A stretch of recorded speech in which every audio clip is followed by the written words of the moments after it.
الدروس المہمہ لعامۃ الامہ کے 10ویں درس میں شیخ عبدالعزیز بن عبداللہ بن باز رحمہ اللہ نماز کی سنتوں کو بیان کرتے ہیں۔ اس کے بعد کہ جب انہوں نے نماز کی شرطوں کو، اس کے ارکان اور واجبات کو بیان کر دیا، اس کے بعد وہ نماز کی سنتوں کو بیان کرتے ہیں۔ شیخ نے اسے الگ بیان کیا ہے اس لیے کیونکہ یہ رکن یا واجب جیسی نہیں ہے کہ اس کے چھوٹ جانے پر نماز باطل ہو جائے گی، ایسا نہیں ہے، لیکن اس کا اہتمام مسلمانوں کو کرنا چاہیے، اس لیے کیونکہ ان سنتوں کا اہتمام کرنے سے اس کے اجر میں زیادتی ہوتی ہے اور نماز کو زیادہ مکمل بناتی ہے۔ تو مسلمانوں کو چاہیے کہ ان سنتوں کا اہتمام کریں، نبی صلی اللہ علیہ وسلم کی سنت کی اتباع کرتے ہوئے۔ اور آپ صلی اللہ علیہ وسلم کا فرمان ہے، صلو کما رأیتمونی اصلی، نماز ایسے پڑھو جیسے مجھے پڑھتے ہوئے دیکھتے ہو۔ ہمیں چاہیے کہ ہم ان سنتوں کے تعلق سے لاپرواہی نہ برتیں اور نہ ہی ان سے بے رغبت ہو کر انہیں چھوڑ دیں، بلکہ اس کا پورا اہتمام کرنے کی کوشش کریں، کیونکہ جو اسے بے رغبتی سے چھوڑ دیتا ہے تو اس کے اوپر یہ خدشہ ہے، جیسا کہ نبی صلی اللہ علیہ وسلم نے فرمایا، من رغب عن سنتی فلیس منی، جو میری سنت سے بے رغبت ہوا وہ مجھ میں سے نہیں ہے۔ لیکن اگر کوئی شخص سنتوں سے بے رغبتی کے طور پر نہیں مگر ہمت میں کمی کی وجہ سے انہیں چھوڑ دیتا ہے تو اس کو گناہ نہیں ہوگا، مگر نماز کے کمال اور سنتوں کا اہتمام اور اس کو ادا کرنے کے ثواب سے وہ محروم ہو جائے گا، کیونکہ جتنا زیادہ سنتوں کا اہتمام کیا جائے گا اتنا زیادہ نماز بہتر اور اجر میں زیادہ ہوگی۔ نماز کی جو سنتیں اس باب میں ذکر کی گئی ہیں وہ دو قسم کی ہیں، پہلی ہے سنت قولیہ اور دوسری ہے سنت فعلیہ۔ سنت قولیہ وہ سنتیں ہیں جو زبانی ادا کی جاتی ہیں، جیسے دعائے استفتاح، اور اسی طرح ایک بار سے زیادہ رکوع اور سجود کی دعاؤں کو پڑھنا۔ اور نماز میں فعلی سنتیں وہ ہیں جو بعض اعمال کیے جاتے ہیں، جیسے رفع الیدین کرنا نماز شروع کرنے کے وقت، رکوع سے پہلے اور رکوع کے بعد، اور اگر یہ 3 یا 4 رکعت کی نمازیں ہیں تو پہلے تشہد سے کھڑے ہونے کے بعد بھی رفع الیدین کرنا، یہ سنت ثابت ہے نبی صلی اللہ علیہ وسلم سے، اور صحابہ کرام کا اس پر عمل رہا ہے۔ شیخ کہتے ہیں سنن الصلاۃ ومنها الاستفتاح، شیخ کہتے ہیں کہ صلاح کی یہ سنتیں ہیں اور ان میں دعائے استفتاح پڑھنا ہے۔ تکبیرۃ الاحرام کے بعد جو دعا پڑھی جاتی ہے اسے دعاء الاستفتاح کہتے ہیں، اس لیے کیونکہ اس سے نماز شروع کی جاتی ہے، اور نبی صلی اللہ علیہ وسلم سے یہ کئی صیغوں سے ثابت ہے۔ تو اگر کسی بھی دعائے استفتاح پر عمل ہو جائے تو سنت کو آپ پا لیں گے۔ ان میں سے سب سے آسان اور سب سے مشہور جو دعا ہے وہ سبحانک اللہم وبحمدک وتبارک اسمک وتعالی جدک ولا الہ غیرک، یہ پڑھنا ہے۔ اس کے علاوہ ایک اور دعا ہے جسے امام بخاری نے اور مسلم نے روایت کیا ہے ابو ہریرہ رضی اللہ عنہ سے، اور وہ اس طرح ہے، اللہم باعد بینی وبین خطایای کما باعدت بین المشرق والمغرب، اللہم نقنی من الخطایا کما ینقی الثوب الابیض من الدنس، اللہم اغسل خطایای بالماء والثلج والبرد۔ اس کے بعد دوسری سنت کو بیان کرتے ہیں۔ شیخ کہتے ہیں جعل کف الید الیمنی علی الیسری فوق الصدر حین القیام قبل الرکوع وبعدہ۔ شیخ کہتے ہیں کہ رکوع سے پہلے اور بعد میں قیام کے دوران اپنے داہنے ہاتھ کی ہتھیلی کو بائیں ہاتھ پر رکھ کر سینے پر ہاتھ باندھنا، یعنی قیام کی حالت میں سینے پر ہاتھ باندھنا اور دونوں ہاتھ اس طرح رکھنا کہ دائیں ہتھیلی بائیں ہتھیلی کے پشت پر ہو۔ ایک ہاتھ کو دوسرے ہاتھ پر رکھنے سے انسان سکون اور اطمینان محسوس کرتا ہے اور وہ نماز میں اپنے ہاتھوں کو چھوڑ دینے سے زیادہ مشغول کر سکتا ہے۔ نیز اس طرح سے کھڑے ہونا رب کے سامنے تذلل اور خضوع سے کھڑا ہونا ہے۔ شیخ نے یہاں پر ہتھیلی کو دوسرے ہتھیلی کے اوپر یعنی اپنے داہنے ہاتھ کی ہتھیلی کو بائیں ہاتھ پر رکھ کر سینے پر باندھنے کا ذکر کیا ہے، اور اس کے علاوہ جو سنت سے پتہ چلتا ہے وہ یہ بھی طریقہ ہے کہ اپنے دائیں ہتھیلی کو بائیں ہاتھ کی کلائی پر رکھے۔ اس کے بعد شیخ تیسرے سنت کو بیان کرتے ہیں، کہتے ہیں رفع الیدین مضمومتئی الاصابع ممدودۃ حذو المنکبین او الاذنین عند التکبیرۃ الاولى وعند الرکوع والرفع منه وعند القیام من التشہد الاول الى الثالثہ، یعنی انگلیوں کو جمع کرتے ہوئے اور انہیں پھیلا کر کندھوں تک یا کانوں تک ہاتھوں کو اٹھاتے ہوئے رفع الیدین کرنا، پہلی تکبیر کے ساتھ یعنی تکبیرۃ الاحرام کے ساتھ، رکوع کے وقت، رکوع سے سر اٹھاتے وقت، اور پہلے تشہد میں اٹھنے کے بعد جب وہ تیسری رکعت کے لیے کھڑا ہو۔ یہ 4 مقامات ایسے ہیں جس پر رفع الیدین کرنا یعنی اپنے دونوں ہاتھوں کو اٹھانا کندھوں تک یا کان کی لو تک، یہ سنت سے ثابت ہے اور نبی صلی اللہ علیہ وسلم کا اس پر عمل رہا ہے اور صحابہ نے اس پر عمل کیا ہے۔ شیخ کہتے ہیں انگلیوں کو جمع کرتے ہوئے اور انہیں پھیلا کر، یعنی تمام انگلیوں کو سمیٹتے ہوئے، نہ کہ 5 انگلیوں کو دور کر کے، بلکہ انگلیوں کو سمیٹتے ہوئے، ممدودۃ حذو المنکبین، اور انہیں پھیلا کر یعنی اپنی ہتھیلی کو بند کر کے نہیں بلکہ ہتھیلی کو کھول کر اپنے کندھوں تک یا کان تک یعنی کان کی لو تک ہاتھ اٹھانا ہے۔ یاد رہے کان کی لو تک ہاتھ اٹھایا جائے گا یا کندھے تک، اور کان کی لو کو چھونا نہیں ہے۔ رفع الیدین کے وقت انگوٹھے سے یا انگلی کے کنارے سے کان کی لو کو چھونے کی کوئی دلیل نہیں ہے، جیسا کہ بعض لوگ کرتے ہیں، تو یہ طریقہ نہیں ہے، بلکہ ہاتھ کو کندھوں تک یا کان کی لو تک اٹھائیں گے اور پھر 4 مقامات پر رفع الیدین کرنا ثابت ہے، اور یہ ہے پہلا مقام تکبیرۃ الاحرام کے وقت یعنی جب نماز شروع کرتے ہیں، یہ ہاتھ اٹھانا یہ سنت ہے، لیکن اللہ اکبر کہنا جیسے کہ رکن میں گزر چکا ہے یہ رکن ہے۔ تو اگر کسی شخص نے صرف ہاتھ اٹھایا ہے اور بغیر اللہ اکبر کہے ہوئے اس نے ہاتھ کو باندھ لیا ہے اور سورۃ الفاتحہ یا دعائے استفتاح اس نے شروع کر دی تو اس کی نماز نہیں ہوگی، اس لیے کیونکہ اس نے ایک رکن کو چھوڑ دیا ہے، اور یہ اللہ اکبر کہنا رہا ہاتھ اٹھانا تکبیرۃ الاحرام کے وقت تو یہ سنت ہے۔ فرض کریں کوئی شخص اگر آتا ہے جماعت سے نماز پڑھنے کے لیے امام کے پیچھے اور وہ نماز میں داخل ہوتا ہے صرف ہاتھ اٹھا کر بغیر اللہ اکبر کہے ہوئے، تو اس کی نماز صحیح نہیں ہے۔ مگر اگر وہ آتا ہے اور اللہ اکبر نماز میں داخل ہونے کی نیت سے کرتا ہے اور ہاتھ نہیں اٹھا پاتا کسی وجہ سے، مثلا اگر ہاتھ میں اس کی کوئی تکلیف ہے یا پلاسٹر لگا ہوا ہے اور اگر اپنا وہ ہاتھ نہیں اٹھاتا تو اس کی نماز صحیح ہے۔ اسی طرح رکوع میں جانے کے وقت اللہ اکبر کہے گا تو وہ اپنا ہاتھ اٹھائے گا، پھر وہ رکوع میں جائے گا،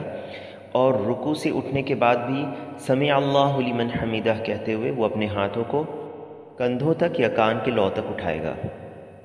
اور اگر 3 یا 4 رکعت کی نماز ہے تو پہلے تشہد کے بعد جب وہ تیسرے رکعت کے لیے کھڑا ہوگا تو اس وقت بھی اپنے ہاتھوں کو اسی طرح اٹھائے گا۔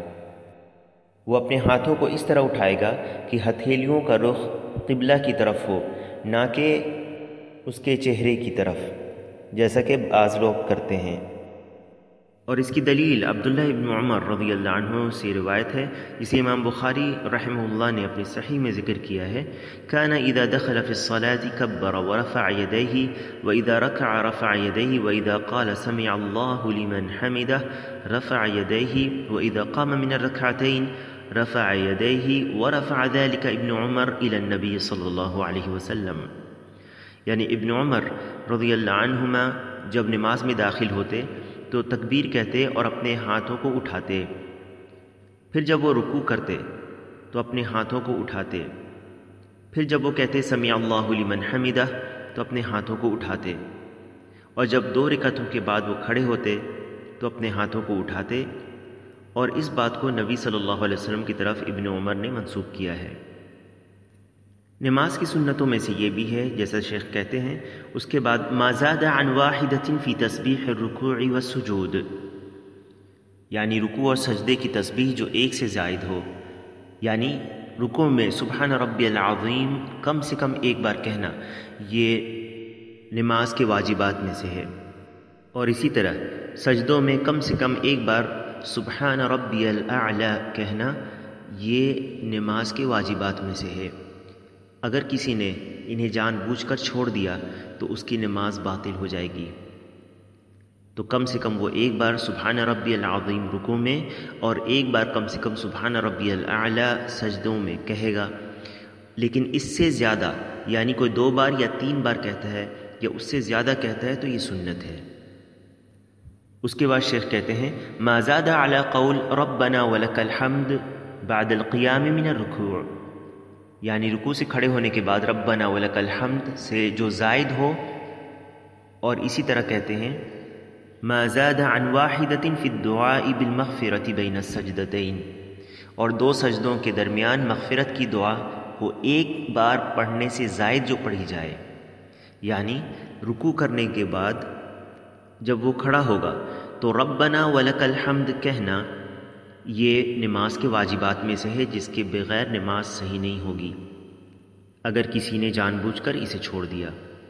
لیکن ربنا ولک الحمد کے بعد جو دعائیں حدیث سے ثابت ہیں ان کو اگر یہ پڑھتا ہے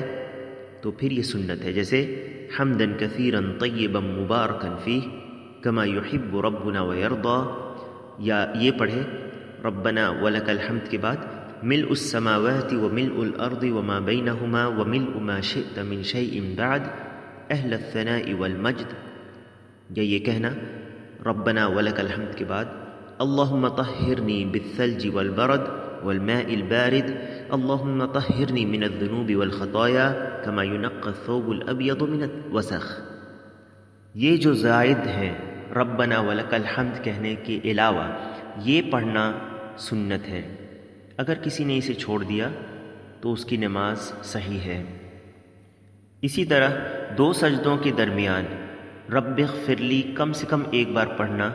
یہ واجب ہے، اور اس سے زیادہ اگر کوئی پڑھتا ہے تو یہ سنت ہے۔ پھر شیخ کہتے ہیں جعل الرأس حیال الظہر فی الرکوع، یعنی رکوع میں سر کو پیٹھ کے برابر کرنا،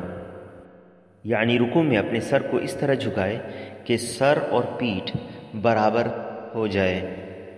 نہ اپنے سر کو زیادہ اٹھائے کہ اس کی پیٹھ نیچے کی طرف ہو، اور نہ ہی اپنے سر کو زیادہ جھکائے کہ اس کی پیٹھ اوپر کی طرف ہو۔ اس کے بعد کہتے ہیں مجافات العضدین عن الجنبین والبطن عن الفخذین والفخذین عن الساقین فی السجود، یعنی سجدے کی حالت میں اپنے بازوؤں کو پہلوؤں سے الگ رکھنا، اپنی پیٹھ کو رانوں سے الگ رکھنا، اور رانوں کو پنڈلیوں سے الگ رکھنا، اسے مجافات کہتے ہیں، یعنی بالکل سکڑ کر سجدے نہ کرنا بلکہ ان اعضاء کو الگ رکھنا، نہ انہیں ایک دوسرے سے سٹائے اور نہ ہی انہیں زمین پر سٹائے۔ اس کے بعد کہتے ہیں رفع الذراعین عن الارض حین السجود، یعنی سجدے کی حالت میں اپنی کلائی کو زمین سے اٹھا کر رکھنا، اس طرح کہ کلائی بچھی ہوئی زمین پر نہ ہو بلکہ زمین سے اٹھی ہوئی ہو۔ یاد رہے یہ عام طریقہ ہے نماز کا، اور مرد اور عورتوں کی نماز میں کوئی فرق نہیں ہے اس ناحیے سے کہ مرد اور عورت دونوں اپنے ہاتھوں کو زمین پر نہ بچھائیں بلکہ انہیں اٹھا کر اپنے پہلوؤں سے دور رکھیں۔ پھر کہتے ہیں جلوس المصلی علی رجلہ الیسری مفروشۃ ونصب الیمنی فی التشہد الاول وبین السجدتین، یعنی پہلے تشہد میں اور دونوں سجدوں کے درمیان نمازی کا اپنے بائیں پیر یعنی قدم کو بچھا کر اس پر بیٹھنا اور دائیں کو پنجوں پر کھڑا رکھنا، اسے جلسۃ الافتراش کہتے ہیں، اور یہ صحیح مسلم میں عائشہ رضی اللہ عنہ کی حدیث سے ثابت ہے جس میں ہے کان یفرش رجلہ الیسری وینصب رجلہ الیمنی۔ اس کے بعد شیخ کہتے ہیں التورک فی التشہد الاخیر فی الرباعیۃ والثلاثیۃ وہو الجلوس علی مقعدتہ وجعل رجلہ الیسری تحت الیمنی ونصب الیمنی، یعنی 3 اور 4 رکعتوں والی نماز میں آخری تشہد میں تورک کرنا۔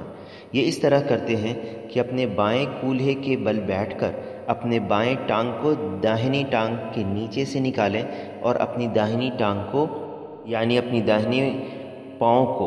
پنجوں پر کھڑا رکھیں۔ اس کے بعد شیخ کہتے ہیں الاشارۃ بالسبابۃ فی التشہد الاول والثانی من حین یجلس الی نہایۃ التشہد وتحریکها عند الدعاء، یعنی شہادت کی انگلی سے اشارہ کرنا پہلے اور دوسرے تشہد میں بیٹھتے وقت سے آخر تک، اور دعا کرتے ہوئے انگشت شہادت کو حرکت دینا، یعنی جب سے وہ تشہد میں بیٹھے اس وقت سے اپنے انگشت شہادت کو حرکت دے، اور یہ حرکت ہلکی ہونی چاہیے، اور دعا کرتا رہے اور اسے ہلکی ہلکی حرکت دیتا رہے۔ یہ توحید کے لیے اشارہ ہے۔ اس کے بعد شیخ کہتے ہیں الصلاۃ والتبریک علی محمد وآل محمد وعلی ابراہیم وعلی آل ابراہیم فی التشہد الاول، پہلے تشہد میں محمد صلی اللہ علیہ وسلم اور آپ کی آل پر اور ابراہیم علیہ السلام اور ان کی آل پر درود بھیجنا، یعنی تحیات پڑھنے کے بعد نبی صلی اللہ علیہ وسلم پر درود و سلام بھیجنا، یہ پہلے تشہد میں سنت ہے شیخ رحمہ اللہ کے نزدیک۔ تو اگر کوئی پہلے تشہد میں التحیات پڑھنے کے بعد درود نہیں پڑھتا ہے تو اس میں کوئی حرج نہیں ہے، لیکن آخری تشہد میں اسے پڑھنا ضروری ہے۔ پھر شیخ کہتے ہیں الدعاء فی التشہد الاخیر، آخری تشہد میں دعا کرنا، اور اس کا ذکر تشہد کے درس میں گزر چکا ہے۔ پھر شیخ کہتے ہیں والجہر بالقراءة فی صلاة الفجر وصلاة الجمعة وصلاة العیدین والاستسقاء وفی الرکعتین الاولیین من صلاة المغرب والعشاء، یعنی فجر، جمعہ، عیدین، استسقاء، مغرب اور عشاء کی پہلی 2 رکعتوں میں جہری قرات کرنا، یعنی بلند آواز سے قرات کرنا، کیونکہ ایسا نبی صلی اللہ علیہ وسلم کیا کرتے تھے اور اسی پر ہمیشہ مسلمانوں کا عمل رہا ہے۔ پھر شیخ کہتے ہیں الاسرار بالقراءة فی الظہر والعصر وفی الثالثة من المغرب والأخیرتین من العشاء، یعنی ظہر، عصر، مغرب کی تیسری اور عشاء کی آخری 2 رکعتوں میں سری قرات کرنا، یعنی آہستہ سے قرات کرنا۔ پھر شیخ کہتے ہیں قراءة ما زاد عن الفاتحة من القرآن، یعنی سورۃ الفاتحہ کے بعد قرآن میں سے کچھ پڑھنا۔ اس کے بعد شیخ رحمہ اللہ کہتے ہیں مع مراعاة بقیة ما ورد من السنن في الصلاة سوى ما ذكرنا، ومن ذلك ما زاد على قول المصلي ربنا ولك الحمد بعد الرفع من الركوع في حق الإمام والمأموم والمنفرد فإنه سنة، ومن ذلك أيضا وضع اليدين على الركبتين مفرجتي الأصابع حين الركوع، یعنی جو ہم نے ذکر کیا ہے اس کے علاوہ اور بھی جو سنتیں وارد ہوئی ہیں نماز کے تعلق سے ان کا خیال رکھنا، جن میں رکوع سے اٹھنے کے بعد امام، مقتدی اور منفرد کا ربنا ولک الحمد سے زائد پڑھنا سنت ہے۔ اور نماز کی سنتوں میں سے یہ بھی ہے کہ اپنے ہاتھوں کی انگلیوں کو کھول کر رکوع کی حالت میں اپنے گھٹنوں پر رکھنا۔